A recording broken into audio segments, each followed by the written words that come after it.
Si precitlivá na každú jeho reakciu. Nedáva ti pozornosť a hneď si to vysvetľuješ ako nezáujem a robíš mu scény. Prečo si ma nevšímaš? Prečo si stále na mobile? Odíde na chvíľu za kamarátmi alebo na tréning a ty už máš pocit, že ťa necháva samú a zasa na ňo spúšťaš. Prečo ma opúšťaš? To nie som pre teba dôležitá?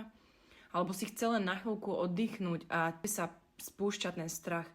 Už ma nemáš rád? Prečo sa zatváraš do izby? A prečo so mnou netráviš viac času? Sleduješ každý jeho pohyb. Čo robí, kam ide, kedy sa vráti. A ak niečo nesedí, okamžite ho konfrontuješ. A vo svojom vnútri sa trápiš, pretože máš pocit, že nie si pre neho prioritou. A to znamená, že ťa nemiluje. Každé jeho rozhodnutie, ktoré nezahrná teba, vnímaš ako odmietnutie. A keď ho necháš ísť, máš pocit, že na teba zabudne. A teraz úprimne. Myslíš si, že je to o ňom?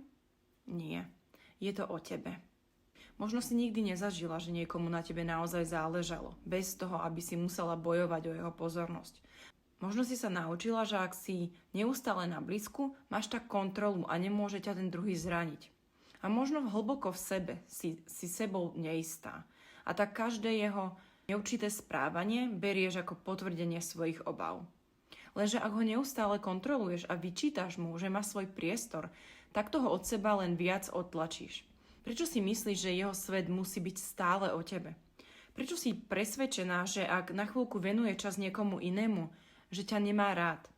Prečo potrebuješ neustále dôkazy o tom, že si dosť dobrá?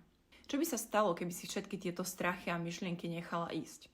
Keby si mu dovolila byť sám sebou? Mohol by sa vrátiť a potom tak byť skutočne pri tebe. Ale najskôr musíš prestať hľadať potvrdenie jeho lásky v každej jeho reakcie.